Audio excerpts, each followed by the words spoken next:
Welcome to the home of champions, that's what we call it. We've had fighters from all around the world here. These are my fight shorts from my last fight. It's a shame that I'm not in the ring at the moment, but this is where it leads us to. It leads us to this place that I call home. Obviously, again, the home of champions. Over that side there, we focus on the punching exercises. Obviously, you can see Mikey and Amir there skiving, not doing too much. In here, we do the sparring. We monitor it with a CCTV analyst, so we do all that in the office, watch back. In this office, we monitor the CCTV, so usually I'll sit down and go through the footage with the fighters from the cameras, from the two different angles.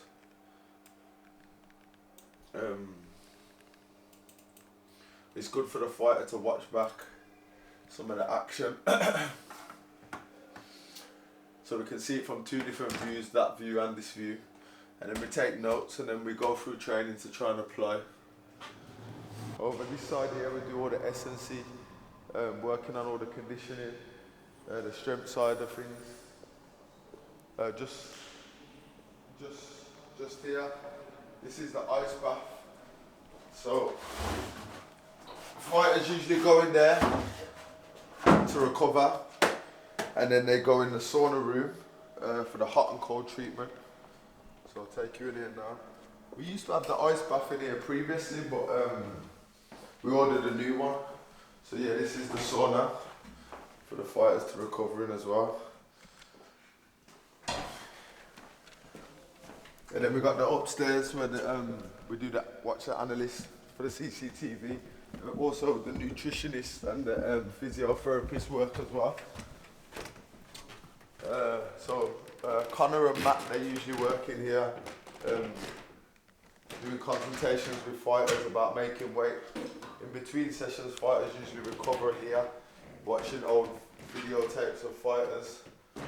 And this is the hyperbaric chamber, so if the fighters have got 2 sessions, they do the recovery here as well. Alex is in here, up to no good as usual. He's a physiotherapist. He's checking on all the mobility, the range of motion, the recovery and the maintenance for the fighters in the gym, and obviously his own clients outside of the gym as well. Yeah, so if we just go our overall view of the gym, obviously we have, if it was easy everyone would do it, because when I started the gym I had a vision and I knew that it needed a different part of me, and I needed to dig deep. It needed the best version of me, and I had to keep telling myself it was easy, then everyone would do it. The you versus you is a saying that I say because I'm not in competition with anyone except for myself. So it's me versus me, and anybody who comes in here, it's you versus you. So we use that as well at Mannings Gym. Here's a little quote where it says, "Boxing is the kind of magic. It gives discipline to the wild, strength to the weak, and confidence to the shy." I feel like boxing done that to me in my life, and I'm hoping that it's done it to many other people in their life.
failed my medical scan as a professional boxer, so at that point I was depressed. I felt lost, and from then I sat down. I was asking myself questions: where do I go from here? One day I was running. I was on the canal, and I noticed that this unit was for rent. So I applied with the landlord to get a viewing. We had a viewing here. I looked at the facilities and I came in and I had a vision of training world champions in the gym. I didn't have no strategy. I didn't have no understanding. I just thought I could train world champions in here. Then I flew out to Tenerife and I kind of made a business model to keep everything underneath one roof. But when I actually came in here, when I was in Tenerife, I was having flashbacks of what I needed to do to make it happen, because my creativity started to kick in, and I was looking at what needed to be built, what colour schemes I was looking to use. So I used the Mayweather gym as motivation, inspiration. I had it as my screensaver in regards to like the colour scheming and the branding. And then the ideas was all myself, really just about the one-stop shop, putting it under one roof. I came in here, like I said, I had to build upstairs. I had to spend a whole heap of money, which my missus didn't want me to spend, because obviously at the end of the day, it's just a dream. But I'm young, motivated, with ambition and vision, and obviously that you can't buy. So I put the bet on myself. And here we are now in a fantastic facilities with champions from all around the world that have been here, and obviously a place that I like to call home for champions.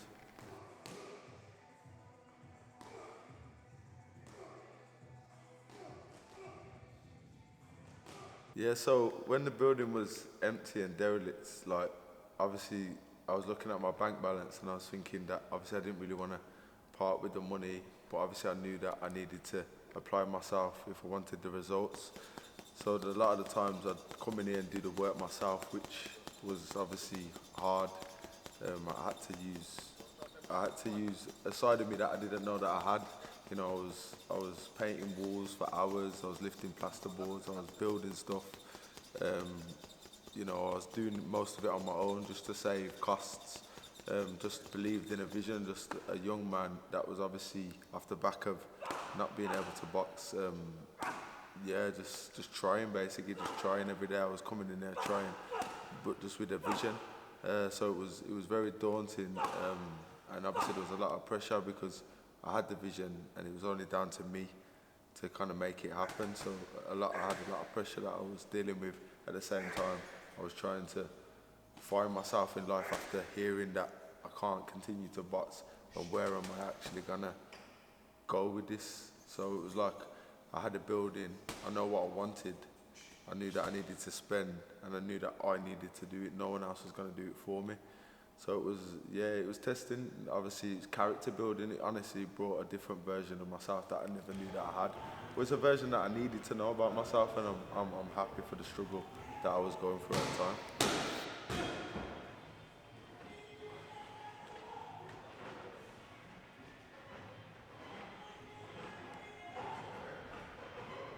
Yeah, so the first part, like I say, I've changed boxing changed my life. So then when I'm not in boxing the way that I was in boxing before, training 3 times a day, you know, applying myself, fights coming up, you know, I felt like I was divorced. I felt like I'd lost something.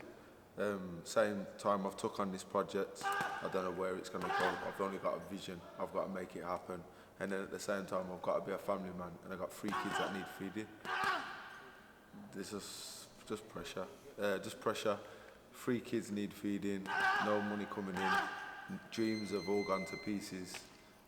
Vision's there, but I need to get up to make it happen. And yeah, man, like I said, I got up and I did it, and it dusted myself off.